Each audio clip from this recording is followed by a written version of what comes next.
Hello everyone, I am Matt Williamson. This episode is brought to you by Live Casino, and let's just dig right in. And well, first of all, I think this game needs less analysis than most. I don't know if there's a lot of finer points here. Folks, it's all going down at the FanDuel Sportsbook and Lounge at Live Casino, where you can get in on all the action this football season. Bet on your teams with a sportsbook rep or at our self-service kiosks, and then jump into the stadium on our giant 40-foot video wall. How's that for a touchdown? Join your friends at Live Casino Pittsburgh, Route 30 at the Westmoreland Mall. Bet, watch, and win. Gambling problem? Call 1-800-GAMBLER. Steelers couldn't stop the run. They turned the ball over 3 times and got a field goal blocked in a very close game. And not only that, the turnovers were in an area of field that probably results in points somewhere between 3 and 17 points with those 4 mistakes. You know, maybe more. Who knows? Hard to beat teams even with their third quarterback in the game. As we saw, of course, the top quarterbacks both were knocked out of this game. Physical game. Ravens were the more physical team. A couple little things like we do here.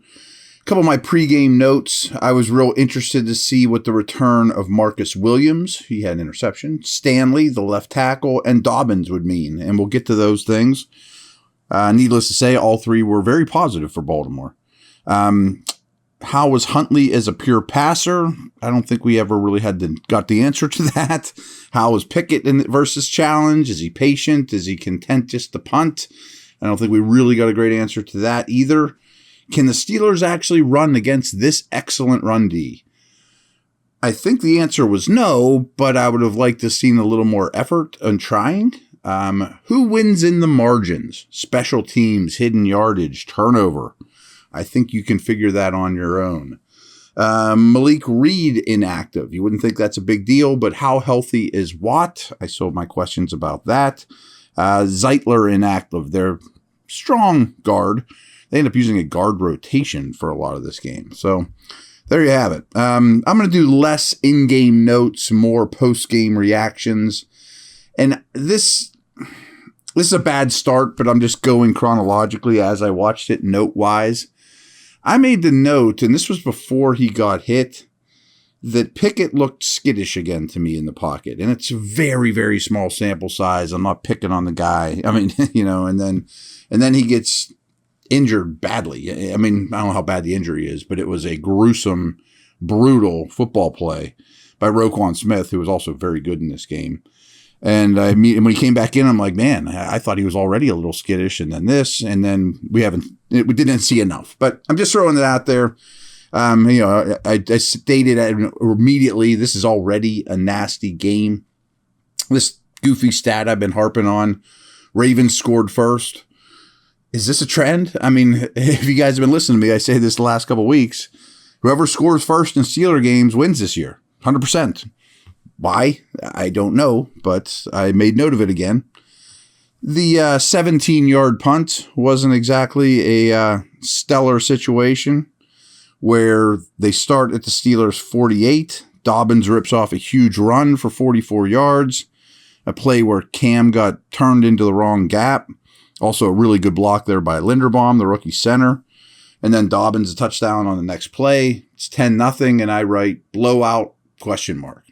Boom. Trubisky's in then. Okay. Again, I'm not going to do a lot of in-game notes.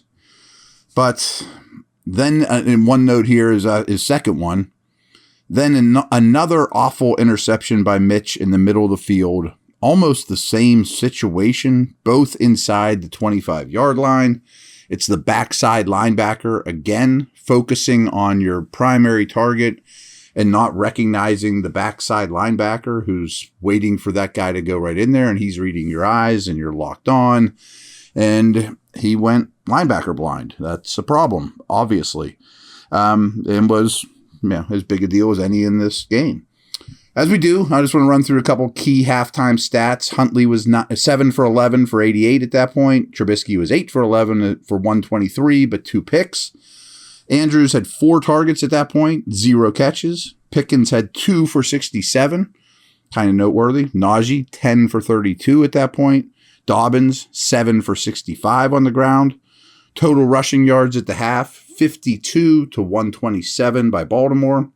Time of possession, 13:39 for your Steelers, 16:21 for Baltimore.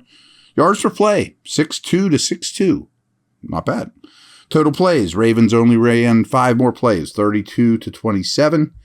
And I said the Steelers had the only turnover, but the Ravens did turn it over on downs at one point, which I count as well. Then there's a second half. There's a series there where 3rd and 3, Minka just crushes Huntley on a really violent play as well, short of the sticks. And I have a note there, Watt remains invisible. Bush was also down. Tempers are heating up. There was a stretch there where I had talked about the Sims on Hamilton matchup. There was a series or two there. It looked like they were making a concerted effort to exploit that with his quickness, little guy versus big guy. Fine. I mean, I'm not going to kill them for that. I mean, it worked for a couple plays. I thought Mitch at this point, interceptions aside, was throwing the ball well, finding mismatches. They were spreading the ball around well. There was a play he got Deontay on Owe, an edge rusher, went there. So when he was getting matchups, he was finding them and exploiting them. Go ball to Deontay right after that Owe play. He overthrows it. I'm not going to blame Deontay, but I thought maybe he could have got there to broke it up a little better. That's probably being a little too harsh. Mentioned Marcus Williams. Well, that was his pick, which is free safety stuff. And he's a very good one. That was his 3rd interception in the last 4 possessions. Anthony Brown comes in with the ball on the 1-yard line for the Ravens, and they let him throw the first play. I just thought that was noteworthy. They end up being fine. Had a note here, late in the game, Mitch has been excellent on 3rd downs, and that was true. Late in the game, Dobbins is averaging 8.8 yards per carry, and the Ravens were almost at 200 yards on the ground. Dobbins was already over 100 yards at that point. That's basically it. I mean, you guys saw it. Again, I don't have a lot of in-game notes, but I have some stuff to talk about after. Here are the final stats, pretty similar to the halftime ones. Collectively, the Ravens quarterbacks were 11 of 17 for just 94 yards. Mitch was 22 of 30 for 278, 1 touchdown, 3 interceptions. I mean, it's all about 3 interceptions, but everything else with Mitch, I was very impressed with. Najee ends up 12 for 33. Steelers, 65 rushing yards, period. Dobbins, 15 for 120. Ravens, 215 rushing yards. 8 Steelers caught a pass or more. Only 4 Ravens caught a pass. Mixed feelings on that. Should you just stick to getting your ball to your best guys? I also just mentioned how he found some mismatches. So, but they have some inferior talents out there doing things right now on offense. Deontay ends up 6 for 82. Pickens 3 for 78. First downs, Steelers had 23 first downs. Baltimore only had 18. Third downs, Steelers were 4 of 8. Baltimore was only 4 of 13. And they were also 1 of 2 on 4th downs. Total plays, Ravens ran 61, Steelers ran 53. Total yards, Steelers had 20 more yards than the Ravens, 329 to 309. Yards per play, Steelers 6-2, Baltimore 5-1. Time of possession obviously favored the Ravens. They were about 33 minutes versus 27 for the Steelers.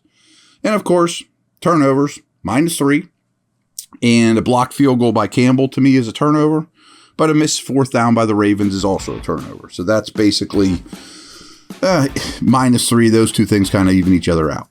We'll be back in a minute here. I got some good notes for post-game. And there you have it.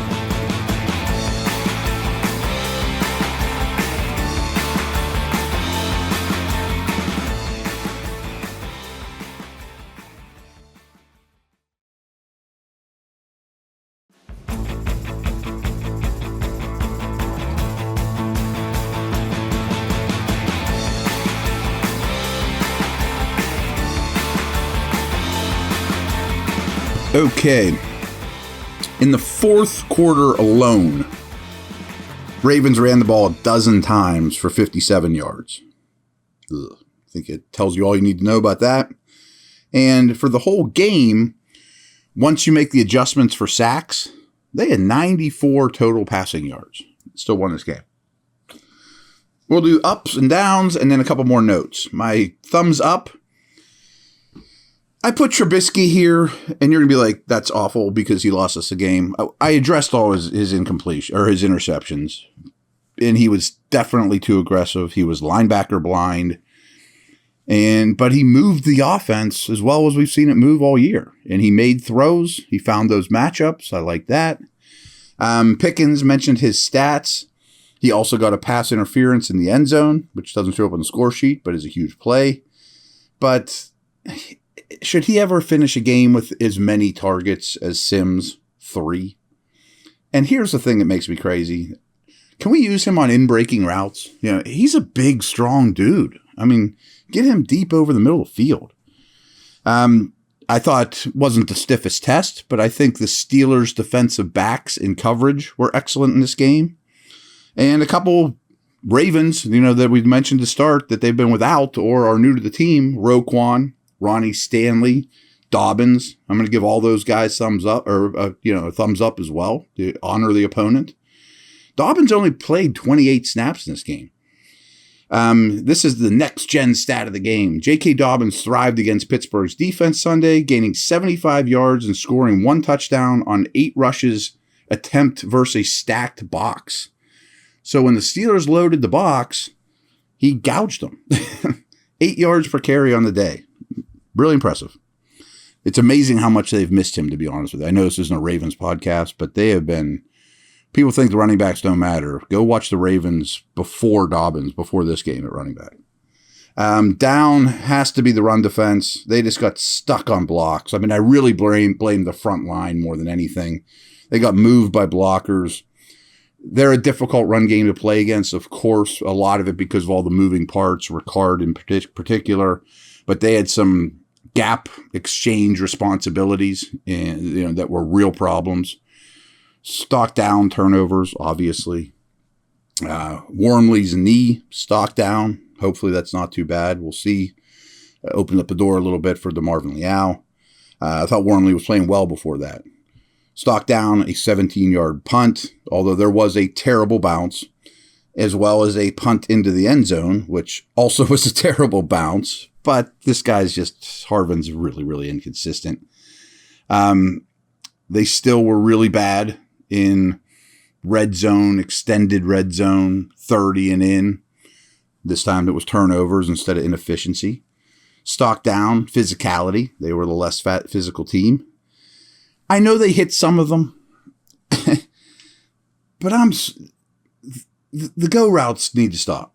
I mean, that's the only deep shots are go routes. It's bonkers to me. Do you remember a completion, any completion this year, on a post?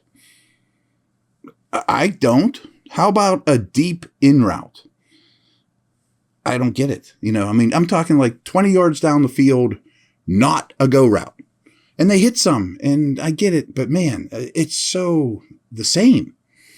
And stock down, not Freiermuth, but the usage of Freiermuth.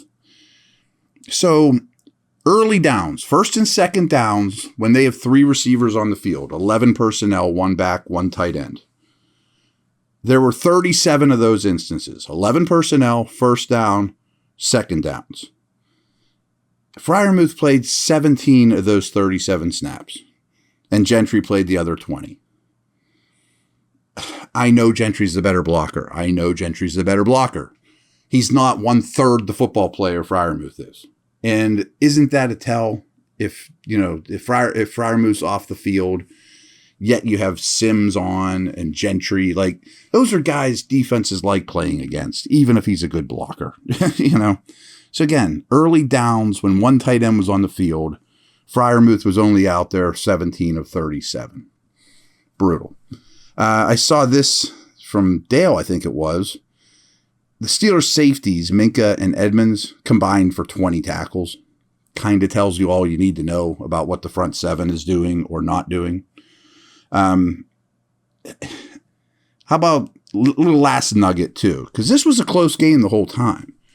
Steelers are down 13-7. And they only ran the ball 8 times for 13 yards in the second half. 8 second half runs? And Harris only got 2 carries in the second half. Najee had 3 touches in the second half. 2 carries, 3 touches in the second half of this football game that was close the entire time. Point blame where you want there, but that makes no sense to me. And as mentioned, and as you remember, after that Calais Campbell blocked field goal, and good for him, by the way, he's like the best field goal blocker ever. But they just ran right down the Steelers' throat and they couldn't stop it. Late running in close game is my last nugget there. One team did it really, really well. One team refused to really even try. So there you have it. Another Steeler loss after 2 wins. I just finished watching the Panthers. They're pretty good. I actually think they're going to win their division. So we'll get into them a day or 2 from now. I'll give more nuggets tomorrow after watching this game a second time. For those of you who don't listen every week, shame on you for 6 weeks, first of all. But I always record this one after the late games, before the night game. We got Chargers-Dolphins starting here in a minute. Pretty excited for that. I think that's going to be a really good game. So these are really just my first impressions and a couple of things I can dig up around the net. I definitely will have more for you tomorrow. All right, take care.